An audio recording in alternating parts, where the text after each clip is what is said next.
Shalom, जय मसीह की। स्वागत है प्रियो आप सभी का यीशु मसीह की जीवनी वीडियो सीरीज का ये 5वां भाग है। और इस 5वें भाग में हम प्रभु यीशु मसीह के परीक्षा के विषय में जानेंगे और सीखेंगे कि क्यों प्रभु यीशु मसीह का परीक्षा हुआ।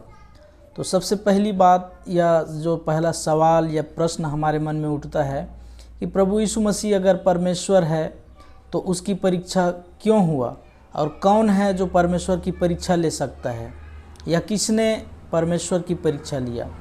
तो जवाब ये है कि परमेश्वर न खुद किसी की परीक्षा लेता है और न ही परमेश्वर की कोई परीक्षा ले सकता है, लेकिन यीशु मसीह त्रिएक परमेश्वर का दूसरा व्यक्ति है, दूसरा व्यक्तित्व है, दूसरा सदस्य है, जो खुद स्वयं वचन था और उसने देहधारी होकर इस दुनिया में जन्म लिया था, देह को धारण किया था, मनुष्य बना था। तो वो 100% ईश्वर भी था और 100% मनुष्य था।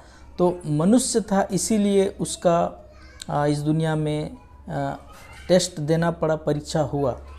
तो आइए हम देखते हैं मत्ती रचित सुसमाचार 4 अध्याय, मरकुस 1 अध्याय और लूका 4 अध्याय। ये तीनों सुसमाचार में यीशु मसीह की परीक्षा के विषय में लिखा हुआ है।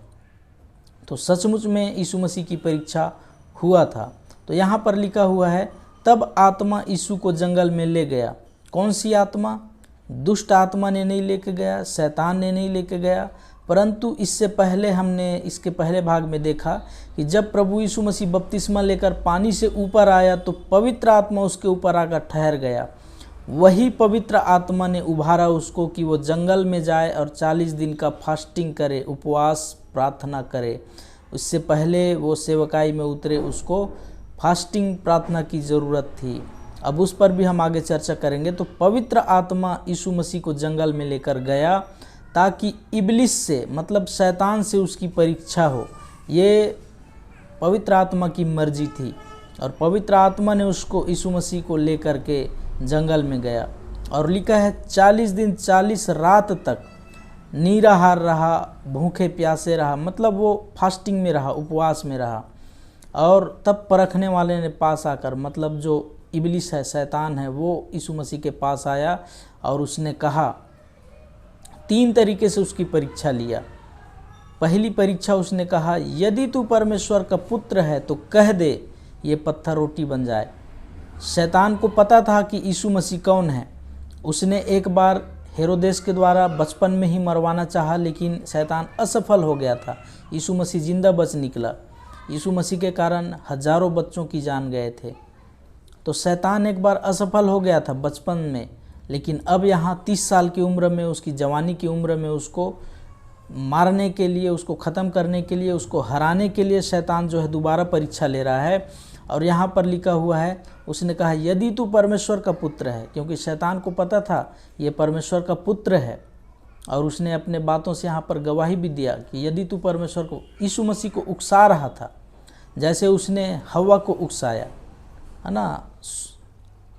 जब उत्पत्ति की पुस्तक में देखते हैं, परमेश्वर ने बनाया और उनको कहा कि इस पेड़ का फल नहीं खाना है, तो शैतान ने उसको उकसाया खाने के लिए। वैसे यहाँ पर भी यीशु मसीह को उकसा रहा था।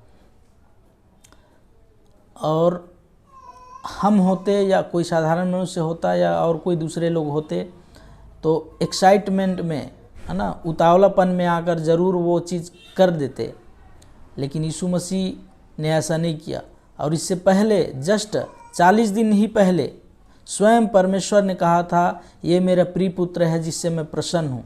परमेश्वर ने लोगों के सामने गवाही दिया था यीशु मसीह के बारे में 40 दिन पहले। और 40 दिन बाद शैतान बोल रहा है यदि तू परमेश्वर का पुत्र है, उसको चैलेंज कर रहा है, चुनौती दे रहा है, ये पत्थर रोटी बन जाए। तो यीशु मसीह ने कहा, मनुष्य केवल रोटी से नहीं परंतु हर एक वचन से जो परमेश्वर के मुख से निकलता है जीवित रहेगा। तो शैतान ने भजन संहिता में से, वचन में से यीशु मसीह की परीक्षा लिया। और यीशु मसीह ने भी, उसको भी व्यवस्था पता था, उसको भी वचन मालूम था, इसीलिए यीशु मसीह ने भी वचन से ही, व्यवस्था विवरण से ही उसने भी भजन संहिता और व्यवस्था विवरण 2 जगह से परीक्षा लिया। तो इसी वचनों से भी यीशु मसीह ने उसको उत्तर दिया। शैतान को, और तीनों बार शैतान ने वचन से परीक्षा लिया और तीनों बार यीशु मसीह ने भी वचन से ही उत्तर दिया, और शैतान जो है तीनों बार हार गया और वहाँ से चला गया। लेकिन उसी शैतान ने आदि में शुरू में हवा की परीक्षा लिया था, और हवा जो है फैल हो गया था और उसने अपना अधिकार खो दिया था। लेकिन यहाँ यीशु मसीह जीत गया और शैतान के पास जो अधिकार था उसको उसने वापस लिया, और अपना अधिकार को गंवाया नहीं। अपना जो उसका उद्देश्य था, उसका जो लक्ष्य था, उसका जो पर्पस था, उससे वो भटका नहीं, परंतु उसमें आगे बढ़ा। क्योंकि यीशु मसीह अपने लक्ष्य को करने के लिए, अपनी सेवकाई को करने के लिए उतरने ही वाला था, उससे पहले उसकी परीक्षा लिया गया। तो शैतान जो है हमेशा 3 तरीके से परीक्षा लेता है। पहली परीक्षा उसका शरीर के लिए हुआ, दूसरी परीक्षा उसके मन जो है प्राण से जुड़ा हुआ है, तो प्राण से संबंधित उसका परीक्षा हुआ, स्वाभिमान घमंड के विषय में। तीसरी परीक्षा जो है आँखों से जुड़ा हुआ है। आँख जो है हमारा जो आत्मा का दीपक है, मतलब वो आत्मा से जुड़ी हुई चीज़ है, और आँखों की अभिलाषा के लिए, या एक प्रकार से बोला जाए तो वो उसको अधिकार देने की बात कर रहा था कि मैं तुझे पूरा संसार का राजा बना दूंगा क्योंकि मेरे पास अधिकार है। ऐसा शैतान जो है खुलेआम उसको बोलता है, बस तुम मुझे गिरकर प्रणाम कर ले और मैं तुझे सारा राज्य सौंप दूंगा। तुझे जो तू क्रूस पर या और किसी तरीके से तू इस संसार को जीतने के लिए आया है, वो तुझे कठिनाइयाँ नहीं झेलना पड़ेगा, लेकिन यहीं पर तू जीत सकता है। ऐसे उसने ऑफर दिया, शैतान ने, खुले रूप से बोले तो ऑफर दिया उसने 3 तरीके से। लेकिन यीशु मसीह ने शैतान के ऑफर को ठुकराया और परमेश्वर की आज्ञा को पूरा करने के लिए अपने लक्ष्य पर अडिग रहा, वो डटे रहा। तो वो यीशु मसीह जो है अपने परीक्षा में खरा उतरा और तीनों तरीके से वो सफल हो गया। हम देखते हैं कि यीशु मसीह 100% मनुष्य है और 100% परमेश्वर है, और वो दोनों तरीके से अपना जिम्मेदारी को पूरे निभाया। और यहाँ पर वो मनुष्य था, इसलिए उसकी परीक्षा लिया गया और उस परीक्षा में भी वो खरा उतरा। और तब शैतान उसके पास से चला गया, और लिखा है स्वर्गदूत आकर उसकी सेवा टहल करने लगे। तो उद्धार पाए हुए मनुष्य की स्वर्गदूत जो है सेवा टहल करते हैं। तो यीशु मसीह जो है वहाँ पर स्वयं परमेश्वर था और 40 दिन वो उपवास था, इसलिए उसका शरीर जो है कमज़ोर हो गया था, इसलिए स्वर्गदूत आकर उसकी सेवा टहल करते हैं। और वो जो है बल पाकर, फिर हम देखते हैं अगले भाग में देखेंगे उसकी प्रारंभिक सेवा कार्य को हम देखेंगे कि प्रारंभ में उसने कौन कौन से सेवकाई में काम किया।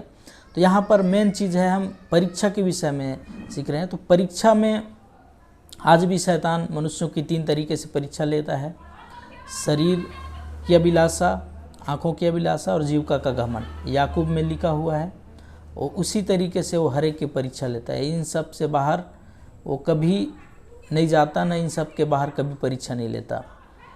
तो हम यदि वचन में बने रहेंगे, जैसे प्रभु यीशु मसीह ने वचन के अनुसार जवाब दिया, वैसे ही हम भी यदि वचन में बने हैं, वचन हमें याद रहेगा और वचन के अनुसार ही हम उत्तर देंगे, तो हम भी विजय हो पाएंगे, हम भी जीत जाएंगे। लेकिन यदि हम अपने मन से, अपने तरीके से या अपने सोच विचार, अपनी बुद्धि के अनुसार हम परीक्षा में पास होने की कोशिश करेंगे, जवाब देंगे, तो कहीं न कहीं हम गिर सकते हैं। क्योंकि वचन में लिखा है, जो समझता है कि मैं स्थिर हूँ वो सावधान रहे कि परीक्षा में न गिर पड़े, है ना। तो हमें सावधान रहना है, और शैतान की युक्ति से हम अनजान नहीं हैं। तो हमको तो और बहुत वचन से भरे होना है ताकि हम परीक्षा में न गिर पड़ें। तो यीशु मसीह की परीक्षा के विषय में इन्हीं जानकारियों के साथ आज के लिए बस इतना ही। अगले भाग में हम और उसकी प्रारंभिक सेवा के बारे में सीखेंगे। मेरे प्रियो, तब तक प्रार्थना करते रहिए, खुश रहिए, आशीषित रहिए। प्रभु आपके साथ है, और अगले वीडियो तक मैं आपके लिए उत्तम स्वास्थ्य का कामना करता हूं, और प्रभु के नाम से आपको ब्लेस करता हूं। God bless you. Thank you all. धन्यवाद।